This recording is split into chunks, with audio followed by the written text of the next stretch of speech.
Hello guys, kumusta po? Ako'y papunta sa bukid. Tara, samahan niyo ako. Ayan, tayo mo yan. Saan tayo pupunta? Pupunta natin yan. Guys, ito po ang main road dito sa amin. Ito ang Pilipinas. Ito ang old na Poso na. Ito na nagtubig nila na. Punta tayo ngayon sa bukid nila dito. So parang may aso, daming aso sa bukid. So, sabi pa na mga farmer dito ay ng mga Pilipino ay malalaki ang sahod. Mas malaki pa ang sahod ng mga farmer dito kaysa mga nurse.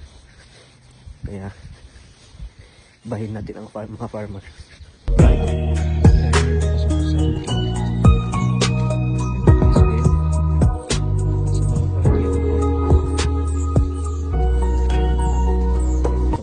Yan guys, ang mga tinatanim nila dyan is mga wheat. Mga pang ginagawa nilang Weetabix, porridge, mga ganyan. Yan, yung mga Quaker oats. Ginagawa nilang Quaker oats. Mga tinatanim nila. Kaya yung mantika. Yung tawag doon, nakalimutan ko tawag doon sa flour na yun. Hindi siya sunflower pero may ibang tawag sila dito. Yan, madalas. So dito tayo guys sa may irrigation nila. Yan. Kita nyo yan. Ayan. Walang isda dyan. Ayan. Gusto pala dito. So guys, ano sa tingin nyo? May isda ba dito o wala? Comment nyo lang kung meron. Try natin mamingwit soon.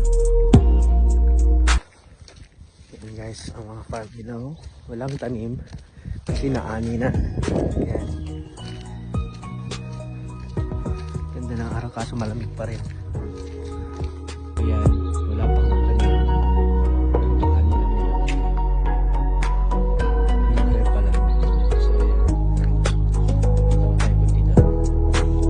Ayan, napakalawak. Napakalawak na naman dito. Ayan, araw. Sino na araw. Ayan, makakabayan dyan natin. Dahil na natin ko. Nice.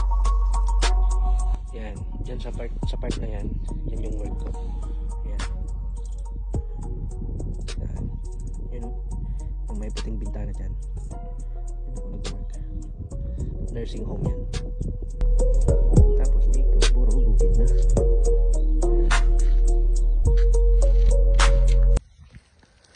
Wala tayong work ngayon. Naka-annual leave kami. Naka-leave.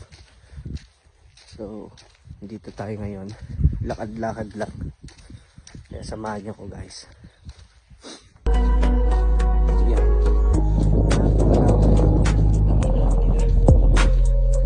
Kayaman dito mga farmer. Ganda ng araw. Ganda ng sikat ng araw. Farmers. Ganda dito. Kaya mas maigi sa Pilipinas. Ang daming tao sa kalsada. Nakakatawa. Kasi nakakamiss din ng Pilipinas. Paglabas mo ng bahay, yan, ayaan na yan. Anong gusto nyong gawin? Basketball, laro, kahit ano dyan, inom. Yan. Pero dito wala. Kung mag-isa mo lang dito, wala. Isa mo lang talaga. May mga Pilipino din dito. Maraming Pilipino dito. Kasi may mga sarili-sariling pamilya din naman sila. Salamat guys.